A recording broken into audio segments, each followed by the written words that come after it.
History was made in 1992 when The Real World debuted on MTV. The series' original cast of 7 strangers consisted of 3 women and 4 men, who showed us all what happens when people stop being polite and start getting real. Here's what these stars of The Real World Season 1 look like today.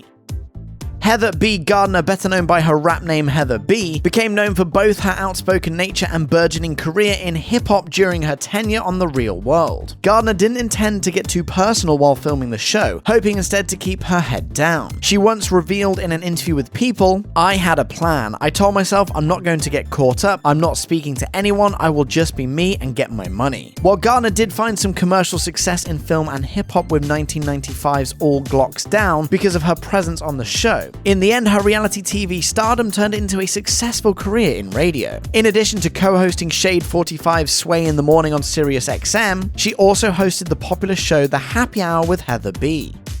If anyone on the first season of The Real World gets to be deemed the eye candy of the group, that honor goes to Eric Nies, a model who never missed an opportunity to get noticed. Just recently started to get into commercials and acting and stuff.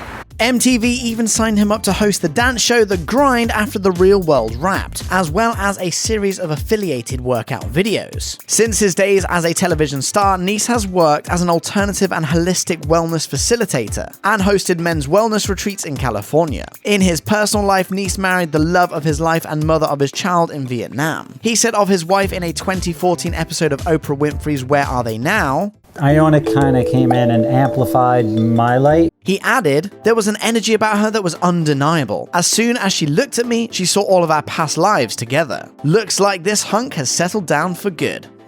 There were a few things that made Becky Blasband stand out when she was on The Real World, one of them being her romance with one of the show's directors, which wound up getting him fired. Slight televised scandal aside, she was also known as an aspiring musician, although her open mic debut on the show didn't go very well. She recalled in an interview with Pause and Play, "I was put up to doing that show and the next thing I know it happened. I wasn't ready to do it and I was very uncomfortable and I felt exploited. I didn't want to be exposed to the public as somebody who thought they were ready when they weren't." She added that the experience was anything but organic. Frustrated by sudden fame of The Real World, Blasband left civilization to go live in a cabin in Northern California in order to reset. When she returned to New York, she jumped back into the music hustle, something she still continues today.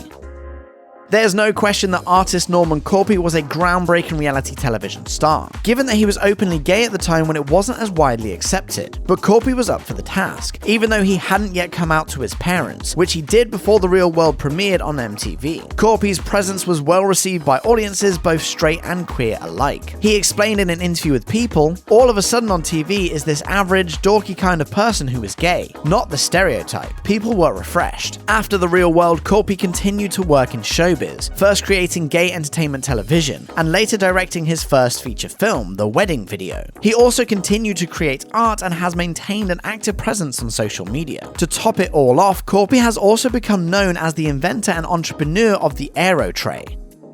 Scholar and activist Kevin Powell didn't have cable when he was cast in The Real World, and because of that he didn't know a lot about MTV. But once the camera started rolling, Powell was quick to jump into an argument with other cast members over a variety of issues. He admitted in an interview with People, "Being in that space with someone who was gay and with women made me see how human they were. I had to start working on some of my own issues." Powell has been on a journey to self-discovery ever since, having written and published more than a dozen books. Most notably has been his autobiography, The Education of Kevin Powell, A Boy's Journey into Manhood, which chronicles his childhood and rite of passage into adulthood. Powell has also been active on Instagram, where he's often promoting a vegan diet, yoga practice, as well as activist causes.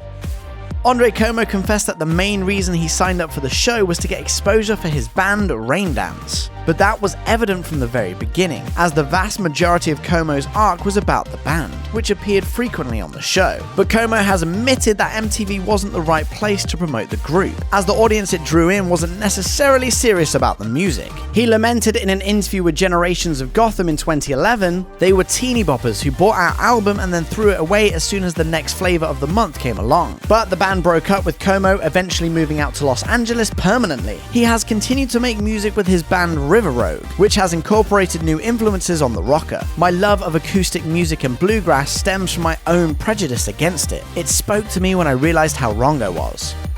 When Julie Gentry, now Julie Oliver, was cast on The Real World, she didn't quite realize what it would become. She revealed in an episode of Where Are They Now, "I was just thinking that I would have rent paid for while I studied dance, and that would be my springboard. I was under the impression that it would be 7 people who were coming from all over the country to kind of pursue their different art in New York City." She added that it was intimidating to learn how accomplished her roommates were in comparison to her. As the show progressed, the producers wanted her to be the fish out of water, a bumpkin from Alabama in the big city. But the producers were using stereotypes to cast this, and it worked for that. But Gentry isn't mad about it, and has since kept busy as a wife and mother back in her native state of Alabama, according to People. And when the time was right, she plans to show The Real World to her son. As she shared, "I think he'd be really impressed with his mom." Check out one of our newest videos right here, plus even more Nicki Swift videos about celebrities are coming soon. Subscribe to our YouTube channel and hit the bell so you don't miss a single one.